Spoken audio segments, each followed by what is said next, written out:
আজকে সম্ভবত আমাদের লাস্ট প্রেস কনফারেন্স। এক্সপেকটেশন অনেক ছিল আপনাদের।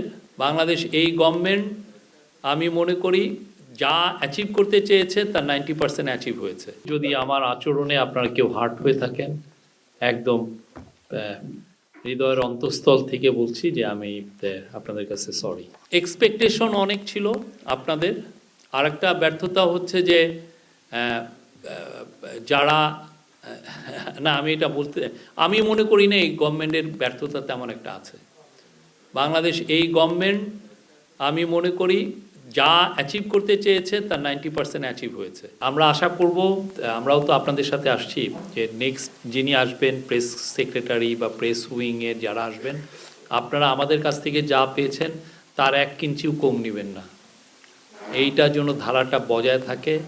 News should be open for everyone, should be মানে যে কোনো ধরনের, এটা প্রজাতন্ত্র কি কাজ করছে, প্রজাতন্ত্রের সরকার প্রধান কি কাজ করছে, এটার সর্বোচ্চ এটা জানার অধিকার সবার, আপনার আমার সবার।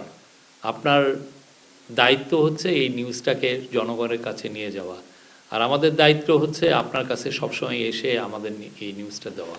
চিফ অ্যাডভাইজার নির্বাচনের বিষয়ে বলেছেন, উনি আগে নির্বাচনগুলো কিভাবে হতো সেগুলো বলেছেন, যে এগুলো নির্বাচন না এক ধরনের মোকারি হতো, পুরো সবগুলোই ফেক ইলেকশন। উনি বলেছেন যে এবারের নির্বাচন সুষ্ঠু এবং শান্তিপূর্ণ হবে, এবং উনি বলেছেন যে আমরা নির্বাচনের আর মাত্র 2 দিন বাকি, আমরা অলমোস্ট আমরা আমাদের লক্ষ্যে পৌঁছেছি। উনি বলেছেন নির্বাচন রাজনৈতিক কাঠামোর মধ্যে একটা অভূতপূর্ব চেঞ্জ নিয়ে আসবে, নির্বাচন এবং রেফারেন্ডাম। উনি বলেছেন এই প্রথমবারের মতো আমাদের প্রবাসী ভাই বোনরা পলিটিক্যাল প্রসেসের সাথে ইনক্লুডেড হলেন। তারা যে বাংলাদেশের পলিটিক্সে বাংলাদেশের বিভিন্ন যখন আপরাইজিংয়ে তাদের যে রোলটা সেটাকে এখন সমুন্নত হলো, এবং তারা এখন থেকে দেশের অনেক বিষয়ে তারা আরও বলিষ্ঠ ভূমিকা রাখতে পারবেন। উনি বলেন যে এইবারের ইলেকশনে টেকনোলজির যথেষ্ট ব্যবহার হচ্ছে, যেটা ইলেকশনটা সবার জন্য আরও ইজিয়ার হচ্ছে। আপনি কিভাবে ভোট দিবেন সেটার উপর অ্যাপ করা হয়েছে। আপনি কিভাবে ইলেকশন যেগুলো 43,000 যে ভোট কেন্দ্র আছে সেগুলোর সিকিউরিটি কিভাবে মনিটর করবেন সেজন্য নির্বাচন অ্যাপ করা হয়েছে, নির্বাচন বন্ধু অ্যাপ করা হয়েছে। আপনি বডি ক্যামেরা দেওয়া হয়েছে 25,700 মতো, সবগুলোতে সিসিটিভি দেওয়া হচ্ছে। ফলে আমরা উনি আশা করছেন যে এইবারে নির্বাচন মানে অন্যান্য যে কোনো বারের নির্বাচনের চেয়ে ভালো হবে। আর উনি বলেছেন যে নানা দেশ থেকে প্রচুর অবজারভার আসছে, এটা একটা রিফ্লেকশন যে তারা এই বাংলাদেশের যে ডেমোক্রেসির উপরে আস্থা তাদের ফিরে এসছে, এবং এটা আরও রিফ্লেকশন যে তারা বাংলাদেশের এই নির্বাচনকে খুবই সিরিয়াসলি নিয়েছে।